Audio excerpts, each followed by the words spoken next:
Fi żjara fiċ-ċentru tar-riżorsi għall-edukazzjoni primarja San Miguel f'Pembroke, il-Prim Ministru Robert Abela sostna li kull tifel u tifla ħaqhom jirċievu l-aqwa u l-aħjar u għalhekk l-investiment fis-sistema edukattiva ta' Malta huwa mifrux sabiex jilħaq il-potenzjal ta' kulħadd.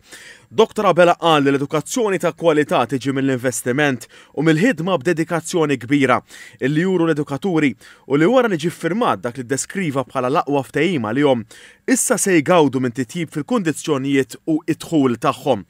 Matul iż-żjara f'dan iċ-ċentru l-Prim Ministru ltaqa' mal-istudenti u nnota l-ħidma li jwettqu l-ħaddiema ta' dan iċ-ċentru ma' dawn it-tfal filwaqt li ringrazzjahom għall-ħidma li jwettqu ma' dawn l-istudenti. F'dan iċ-ċentru li huwa wieħed minn 5 madwar il-pajjiż jattendu tfal b'diżabilità minn età ta' 3 snin sa 11-il sena.